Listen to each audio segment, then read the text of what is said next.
ایک بہت ہی خوبصورت نئی ویب سیریز لے کر آئے ہیں. لوگ دوبارہ کیسے زندہ ہوں گے, کہاں جمع ہوں گے, کیسے جمع ہوں گے, حساب کب شروع ہوگا, اسکیل کیسا ہوگا, زمین ٹکڑے ٹکڑے ہو جائے گی, تارے جھڑ جائیں گے اور چاند سورج بے نور ہو جائیں گے. اللہ پاک ارشاد فرمائے گا اب کون باقی رہ گیا ہے؟ آسمان کو جب بارش برسانے کا حکم دے گا تو وہ 40 دن تک بارش برساتا رہے گا. بسم اللہ الرحمن الرحیم. السلام علیکم ناظرین, کیسے ہیں آپ سب؟ ایک بہت ہی خوبصورت نئی ویب سیریز لے کر آئے ہیں جس کا نام ہے قیامت کے بعد, آفٹر ججمنٹ ڈے. ہم نے ایک اور ویب سیریز پہلے کی تھی جس کا نام تھا قیامت کی نشانیاں. اگر آپ نے وہ نہیں دیکھی تو وہ بھی آپ دیکھیے, قیامت سے پہلے کیا کیا ہوگا.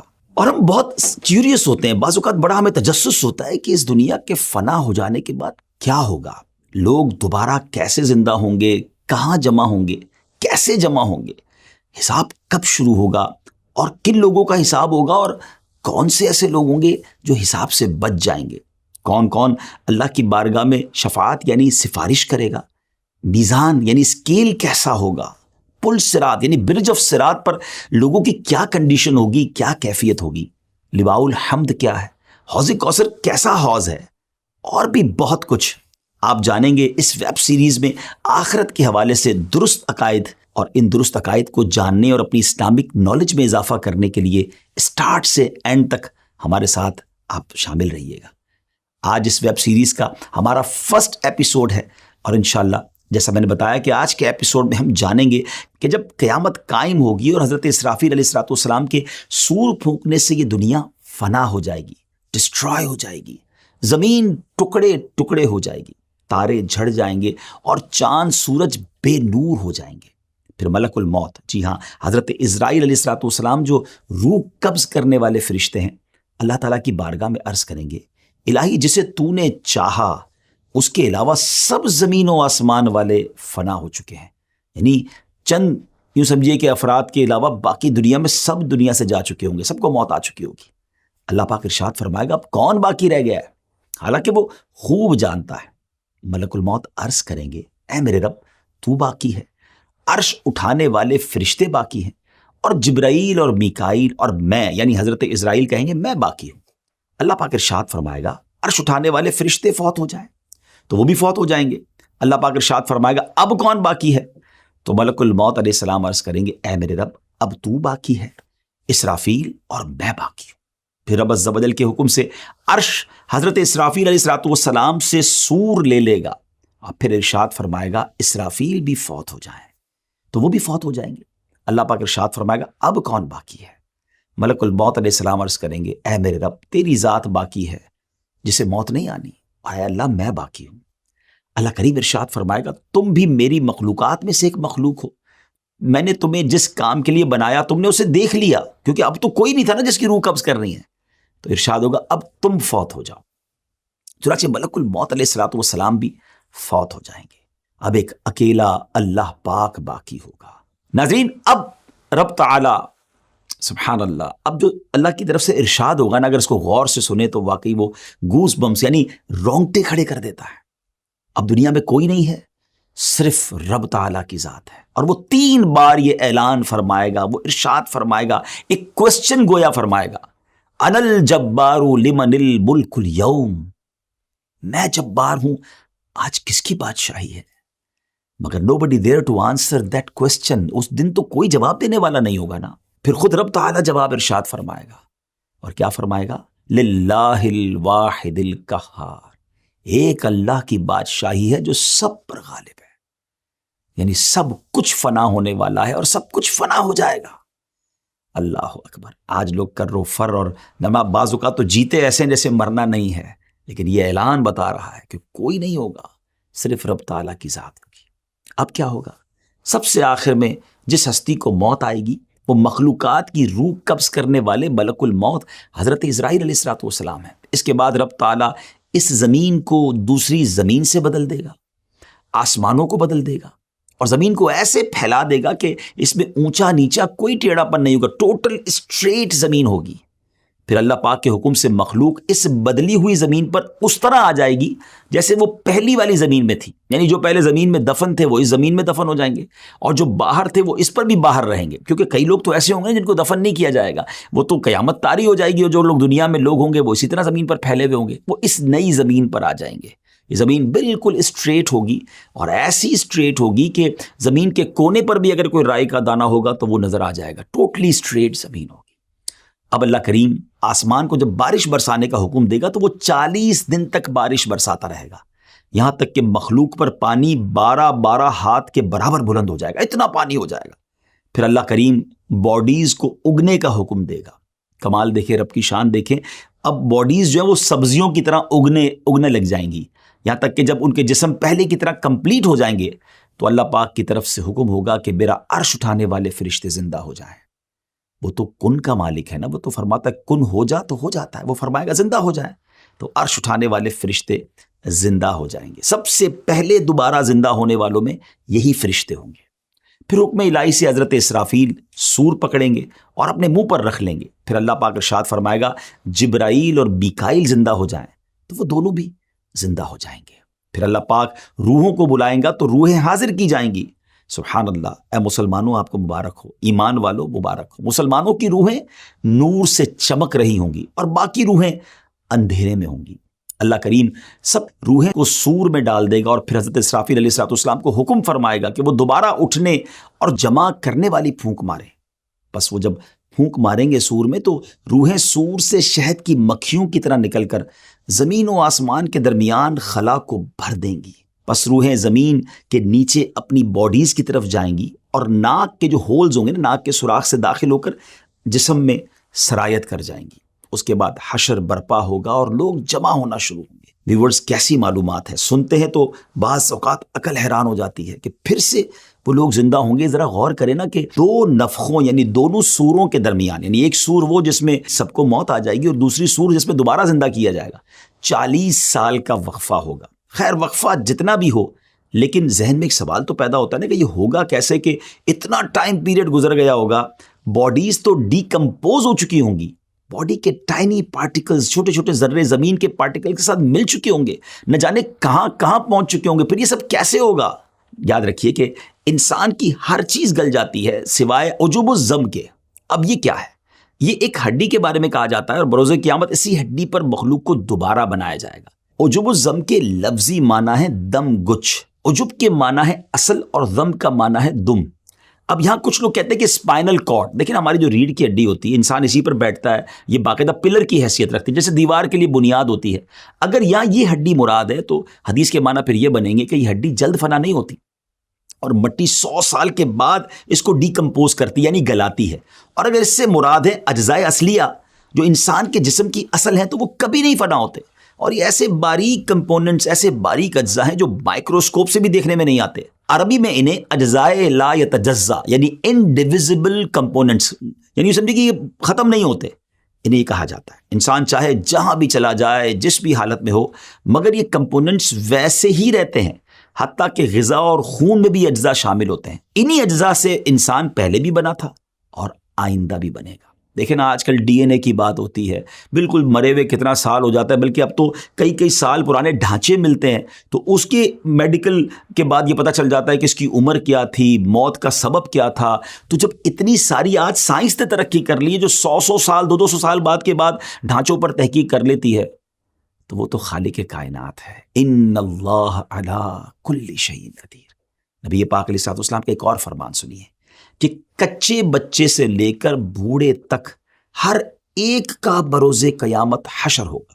حضرت اکرمہ رحمۃ اللہ تعالی فرماتے ہیں بلا شبہ جو لوگ سمندر میں ڈوب جاتے ہیں، پھر ان کا گوشت مچھلیاں نوچ لیتی ہیں، پھر ان میں سوائے چمکتی ہڈیوں کے کچھ نہیں رہتا، پھر سمندر کی موجیں ان ہڈیوں کو الٹا پلٹا رہتی ہیں، الٹتی پلٹتی رہتی ہیں تاکہ انہیں خشکی پر ڈال دیتی ہیں، پھر وہ ہڈیاں ایک عرصے تک وہاں پڑے رہنے کے سبب گل سڑ کر خستہ اور پارا پارا ہو جاتی ہیں۔ چنانچہ وہاں سے اونٹوں کا گزر ہوتا ہے تو وہ انہیں کھا کر چل پڑتے ہیں اور پھر مینگنیوں کی صورت میں نکال دیتے ہیں۔ اس کے بعد کچھ لوگ وہاں پڑاؤ کرتے ہیں اور ان مینگنیوں کو اٹھا کر ان سے آگ جلا کر انہیں بھی راکھ کر دیتے ہیں، پھر ہوا چلتی ہے اور اس راکھ کو زمین پر بکھیر دیتی ہے۔ اب ناظرین اتنا کچھ ختم ہو گیا، یعنی اتنی صورتوں میں وہ جسم بدل گیا، اب راکھ بھی ہو گیا، راکھ بھی اڑ گئی ہوا کے ذریعے.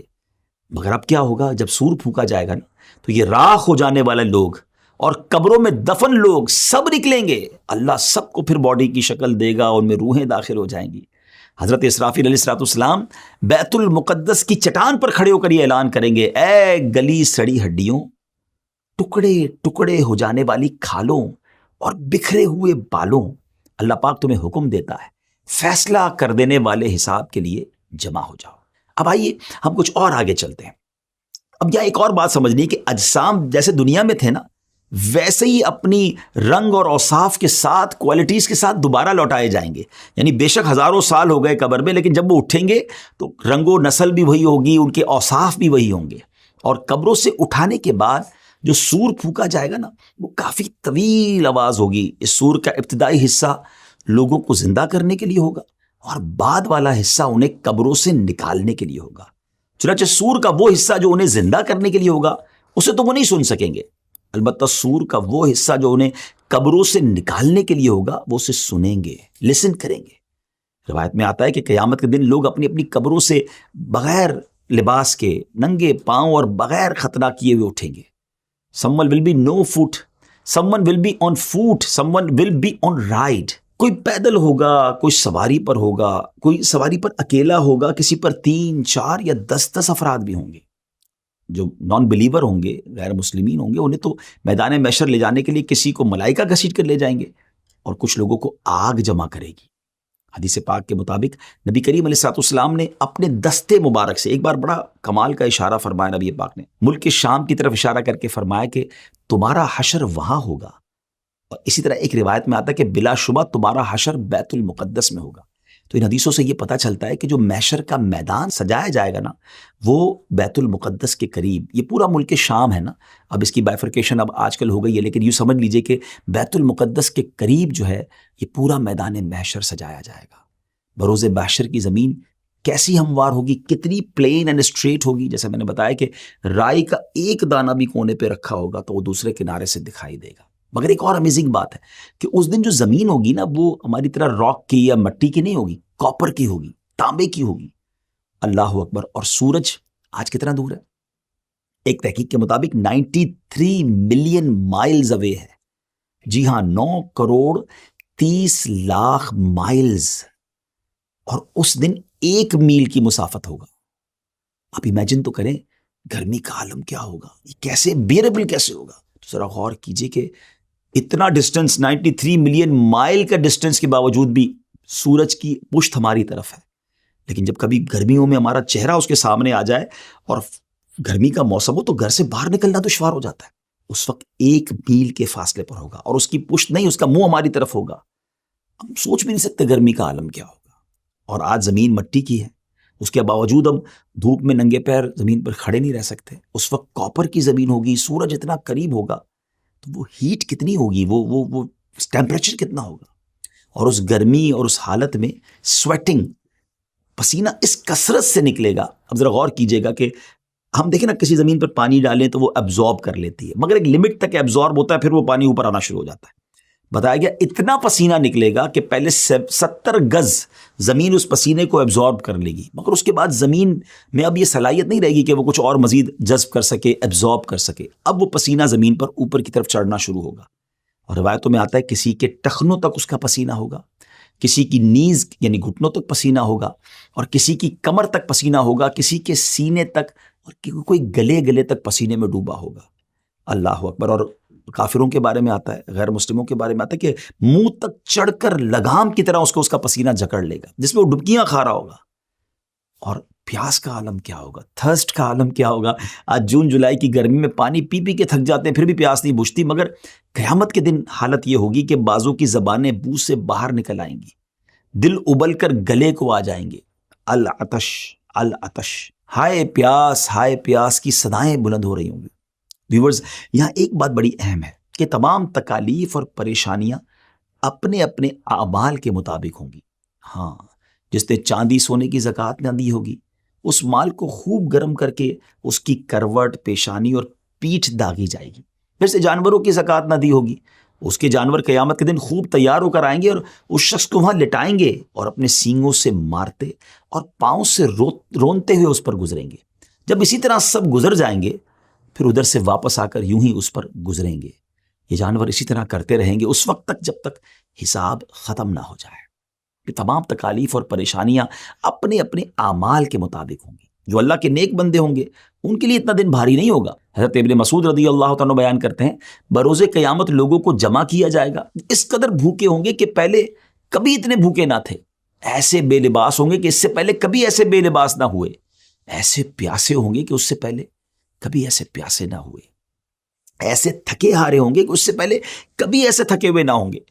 جس نے اللہ پاک کے لیے کسی کو کھلایا ہوگا اللہ پاک اسے قیامت کے دن کھلائے گا. جس نے اللہ پاک کے لیے کسی کو پلایا ہوگا اللہ اسے قیامت کے دن پلائے گا. جس نے اللہ کریم کے لیے کسی کو لباس پہنایا ہوگا رب کریم اسے لباس پہنائے گا. اور جس نے اللہ کے لیے عمل کیا ہوگا اللہ پاک اسے کافی ہوگا. جس نے اللہ پاک کے دین کی مدد کی ہوگی تو اللہ کریم اس دن اسے راحت عطا فرمائے گا. ذرا غور کیجئے ناظرین، زندگی میں ایسے کام کرنے ہیں، لوگوں کی خدمت کریں، کسی کو کھانا کھلاتے رہیں، کسی کو پلاتے رہیں، پیاسے کو پانی پلا دیا کریں، بے لباس کو لباس دے دیا کریں.